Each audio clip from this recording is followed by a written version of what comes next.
جناب محمد مصطفیٰ احمد مجتبیٰ حبیب کبریا فخر الانبیاء صلی اللہ علیہ وسلم کی مبارک قبر جس جگہ پر ہے اسے امی عائشہ کا حجرہ اور روضہ رسول کہا جاتا ہے۔ اس کا معنی یہ ہے جس جگہ پر حضور کی قبر ہے اسی جگہ کی مٹی سے حضور کو بنایا گیا۔ جس جگہ پر حضور کی مبارک مدفن ہے اسی جگہ کی مٹی سے حضور کو وجود ملا۔ آئیے احادیث مبارکہ میں غور کریں، اس جگہ کی حیثیت کیا ہے، اس جگہ کی اہمیت کیا ہے۔ حدیث مبارک بخاری شریف میں موجود ہے۔ آمنہ کے لال ارشاد فرماتے ہیں، ما بین بیتی و منبری روضۃ من ریاض الجنہ۔ یہ جگہ عام جگہ نہیں، یہ جنت کے ٹکڑوں میں سے ایک ٹکڑا، جنت کے حصوں میں سے ایک حصہ ہے۔ اس حدیث مبارک کی بنیاد پہ میرا دعویٰ یہ ہے، اللہ امتی کو بھی مٹی سے بناتے ہیں، اللہ وقت کے نبی کو بھی مٹی سے بناتے ہیں۔ امتی بھی بشر اور انسان ہے، نبی بھی بشر اور انسان ہے، لیکن امتی بشر عام ہے، نبی بشر خاص ہے۔ امتی انسان عام ہے، نبی انسان خاص ہے۔ اس عام اور خاص کی وجہ یہ ہے، امتی کو جس مٹی سے بنایا جائے یہ مٹی عام مٹی ہے، پیغمبر کو جس مٹی سے بنایا جائے یہ مٹی خاص مٹی ہے۔ امتی کو جس مٹی سے بنایا جائے اسے زمین کی مٹی کہتے ہیں، پیغمبر کو جس مٹی سے وجود دیا جائے اسے جنت کی مٹی کہتے ہیں۔ امتی کا وجود زمینی مٹی والا، پیغمبر کا وجود جنتی مٹی والا۔ دلیل بخاری کی یہی روایت، حضور فرماتے ہیں یہ جگہ عام جگہ نہیں، یہ جنت کے حصوں میں سے ایک حصہ ہے۔ آپ اٹھائیے شرح مسلم، امام نووی رحمہ اللہ اس حدیث مبارک کی شرح کرتے ہوئے لکھتے ہیں۔ آپ اٹھائیے عمدۃ القاری شرح بخاری، علامہ بدر الدین عینی رحمۃ اللہ علیہ اس حدیث مبارک کی تشریح میں لکھتے ہیں، ينقل بعینہ الی الجنہ، جب قیامت کا دن ہوگا ہر آدمی قبر سے اٹھے گا تب جنت میں جائے گا۔ حضور قبر سے اٹھ کر جنت میں نہیں جائیں گے، اللہ پیغمبر کی قبر والی جگہ کو اٹھا کر جنت میں شامل کر دیں گے۔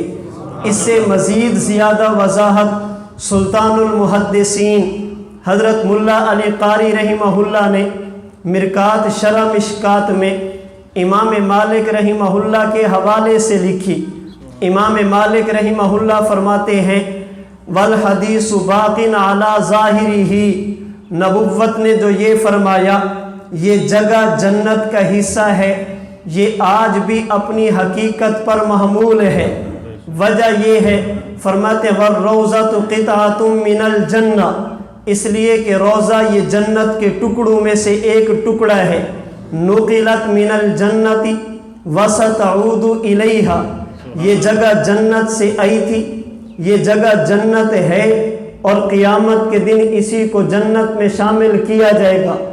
معلوم یہ ہوا امتی کو جس مٹی سے بنایا جائے وہ مٹی زمین کی، پیغمبر کو جس مٹی سے بنایا جائے وہ مٹی جنت کی۔ امتی کے وجود میں خواص یہ دنیا کے ہیں، پیغمبر کے وجود میں خواص یہ جنت کے ہیں۔ امتی کے وجود میں چیزیں پائی جائیں گی، جنت کی جھلک نظر نہیں آئے گی، پیغمبر کے وجود میں وہی چیز تو ہوگی لیکن جنت کی جھلک بھی ساتھ نظر آئے گی۔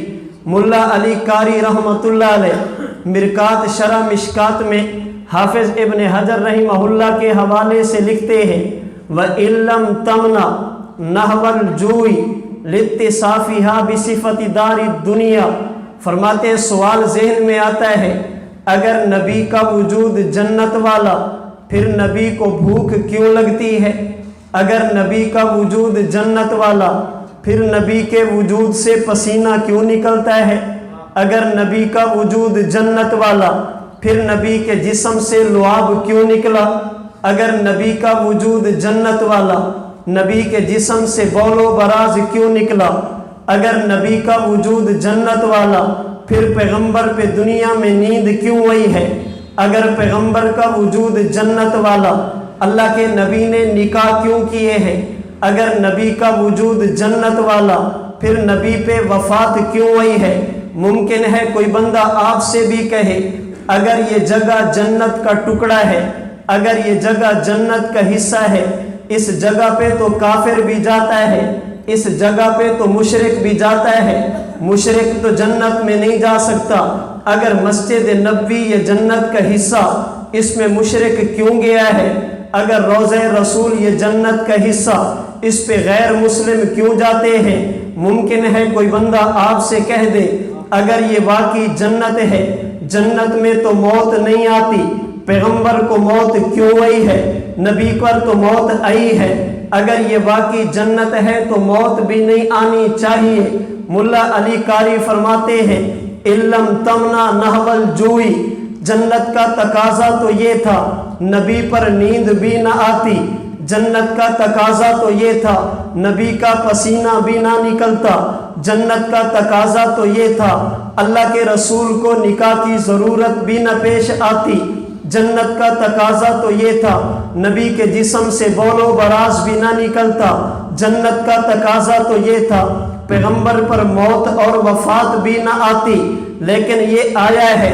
اس کی وجہ یہ ہے اللہ کے رسول اس وقت دنیا میں تھے، دنیاوی زندگی چل رہی تھی، یہ جنت میں موت نہیں آئے گی، جنت میں کوئی کافر نہیں جائے گا، یہ اس وقت ہے جب قیامت کے بعد ہو اور بطور جزا کے ہو۔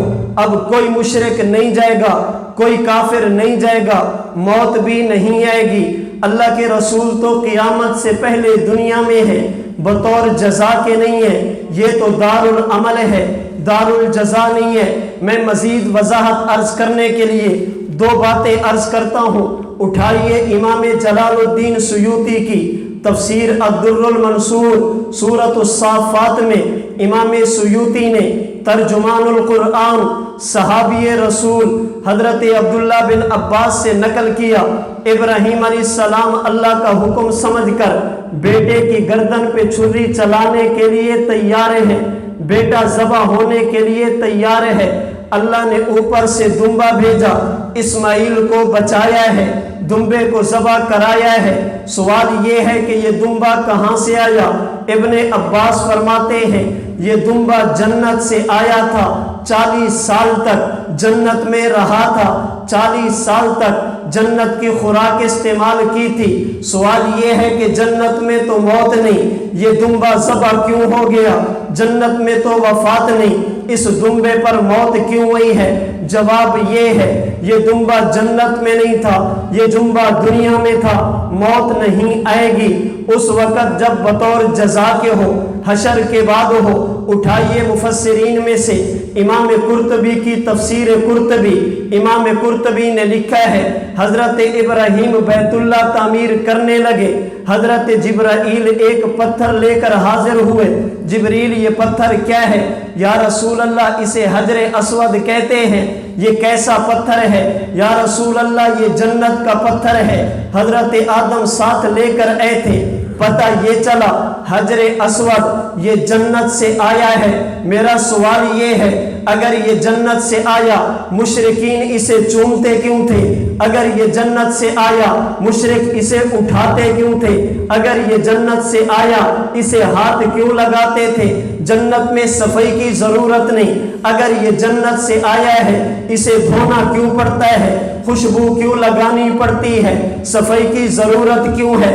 اگر یہ جنت سے آیا ہے جنت میں تو چوری نہیں ہے۔ اٹھائیے تاریخ کی کتابیں، 22 سال تک لوگ حجر اسود کو چوری کر کے لے جاتے ہیں، بیت اللہ میں 22 سال تک حجر اسود موجود نہیں ہے، یہ چوری بھی ہو رہا ہے۔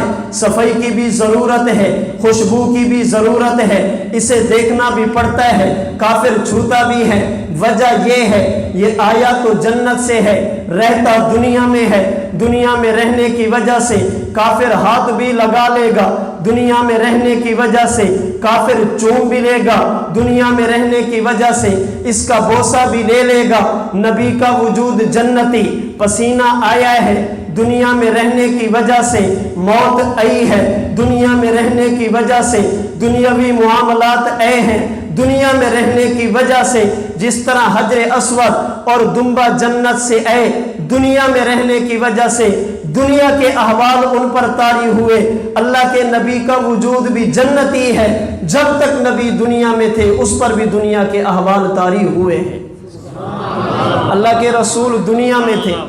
یہ جو کہا جاتا ہے جنت میں نیند نہیں، کب؟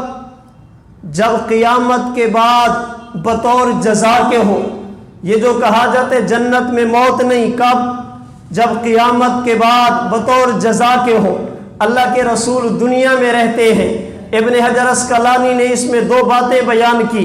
آپ فرماتے ہیں نبی کا وجود جنتی، اگر نبی کے وجود میں غور کرو گے، دنیا میں رہنے کی وجہ سے دنیا کی چیزیں بھی نظر آئیں گی، اور جنتی وجود ہونے کی وجہ سے جنت کی جھلک بھی نظر آئے گی۔ چونکہ دنیا میں رہتے ہیں، دنیا والے احوال بھی نظر آئیں گے، مگر چونکہ خمیر جنتی ہے، چونکہ مٹی جنتی ہے، جنت کی جھلک بھی نظر آئے گی۔